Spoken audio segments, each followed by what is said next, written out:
How's it going, everybody? It's Doc. Today, we're going to talk about how XLM, Ripple, and HBAR are absolutely flying and why that might be happening. Also, is Trump pumping US projects similar to these?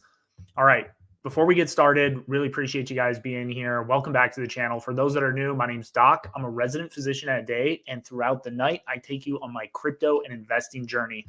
We got a lot to talk about, so we're just going to get right into it. Bitcoin today, nice little pump. We're here on the 4-hour chart, getting a little brush up this morning. We were a little over 93,000. I think at one point today, we came close to 95,000, 95,000-ish. And dominance was taking a nice little dip too. So this is good to see, right? Just for a reminder for folks who might be new here, we want dominance to fall because that could signal that an alt season is coming. That's why we're all here, right? Take a real quick look at total 3. This is in essence the entire cryptocurrency market minus Bitcoin and ETH. So it's a good proxy to think of how alts are doing. And again, on this daily chart, we got a nice wake up. Okay, so let's take a look at the crypto bubbles. This is on the day chart. Good old XLM having a great day. HBAR's having a really good day. XRP is somewhere on here, also having a good day. I was kind of surprised to see this too. Phantom having a nice day, but that is a topic for another video. We're really talking about XLM, HBAR, and XRP. I'm sure it's somewhere on here. It's just escaping me. Let's see if we can type it in. Yeah, nice little jump here. Up on the day, 12%. So we'd love to see that. Oh, and it's right here. Okay, it's hiding. So what's causing all of this? Why is crypto jumping? Why is dominance falling? Why are we getting a nice bump on some of these kind of specific projects? And I really like this tweet. This is talking about the ISO 20022 compliant cryptos. What does that mean? Well, at one point, Trump talked about how he wanted to potentially give some tax credits or some ways to get creative with the tax code for crypto companies that are based in the US. So what happened? Twitter did its thing, and they tried to find all of the crypto projects that kind of fit this narrative, right? And as you can see, we have a couple here, right? This tweet's from today. These are some of these ISO 20022 compliant projects. XRP and Stellar, XLM are the big ones. Stellar's having an awesome day. So is HBAR, right? Those are kind of the big winners. HBAR has actually been having like a really great couple weeks. Another one that's on this list that I may make a video on later is IOTA. You hear a lot of people talking about this. Altcoin Daily talks about it. So these tokens are jumping because they kind of fit that framework that Trump was talking about. Josh here is mentioning that we really need some regulatory clarity here in the US. So think about it. A year ago, the old administration was very hostile towards crypto, right? Gary Gensler's was sending Wells notices and really running his department, the SEC. They were kind of asking questions later and just going on the attack. It was a very hostile environment. People wanted to figure out like, hey, how do we play by the rules?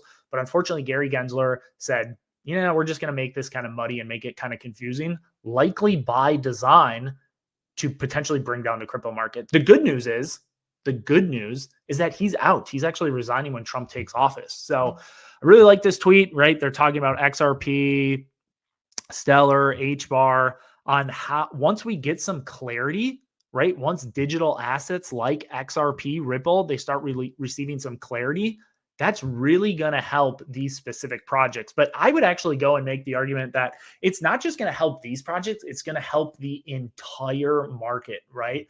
When we see that really pioneers who are taking on the SEC head on, when they win, it's a win for everybody, right? I'm sure you've heard the phrase, a rising tide raises all ships. I think the take home from this tweet is right here. Having a good regulatory structure is going to help separate the good from the bad. And I think that's going to lay a foundation for the entire crypto market. This is actually an old tweet, but I say old, like 2 weeks, but I really think that it is relevant. And I'm trying not to beat a dead horse because I'm trying not to say the same thing over and over and over. But the big thing is if we align our holdings with a narrative that we think is going to do well. And right now, this narrative is these ISO 20022 compliant projects, right? This could be good for our alt bag. And I think that's honestly all what we want. I'm actually going to link this tweet down below. And ultimately, I really liked this reply, right? Focusing on regulatory friendly projects like XRP and XLM Stellar. It's wise, right? They align with kind of what the government wants to do in their framework. And the big thing is it's going to bring on mass adoption.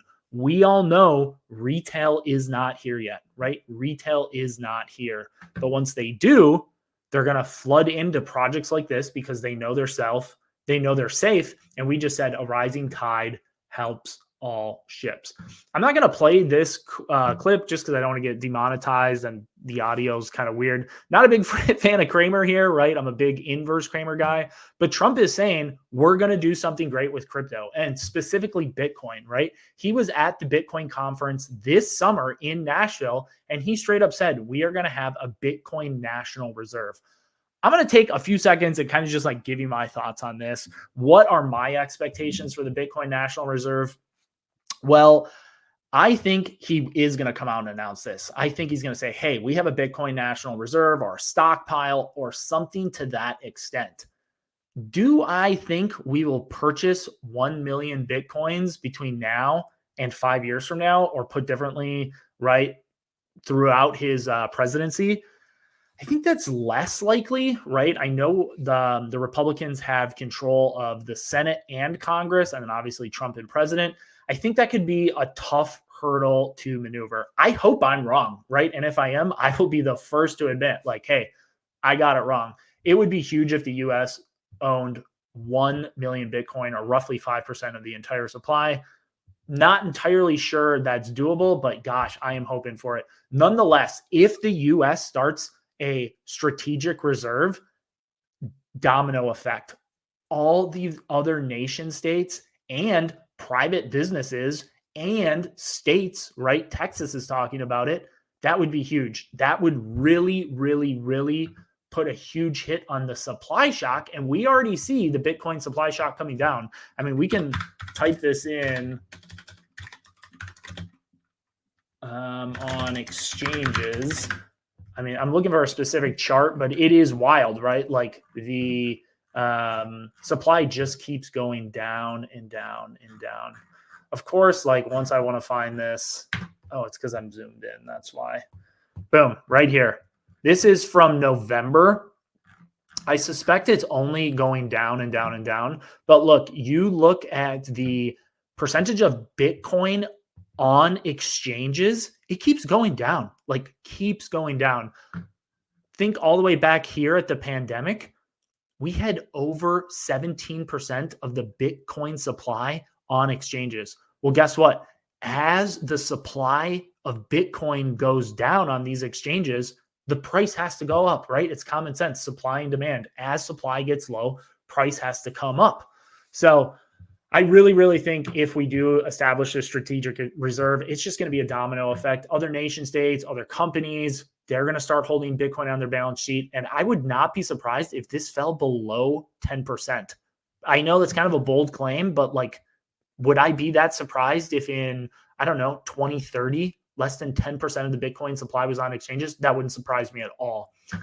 Okay. I really thought this was cool too. So I think somewhere in the thumbnail, I'm going to kind of mention like Trump pumping cryptos, and in particular, these ISO compliant ones, because it really, really is going to create a supply shock, right? This was Trump's inauguration, right? He got elected 2016 in November. This is when he took office. Look what happened the last time he was in office. An absolute parabolic rally, right? Right around $800 of Bitcoin when it came in, it peaked all the way up to $19,000, right? Over a 20x move on Bitcoin, right? Which is the safest crypto out of all of them. If Bitcoin's doing a 20x, altcoins are absolutely flying. My question though is like, what do you guys think? What is your thoughts on all this? Do you think Trump is going to cause a supply shock? Do you think he's going to do an executive order and have a supply shock? Like, I'm genuinely curious your thoughts. Let me know down in the comments. Go ahead, consider giving me a follow on Twitter. I'm now Invest with Doc. I'm trying to rebrand myself a little bit. If you guys got any value out of this, consider giving me a like on the video and a subscribe, and I'll see you on the next video.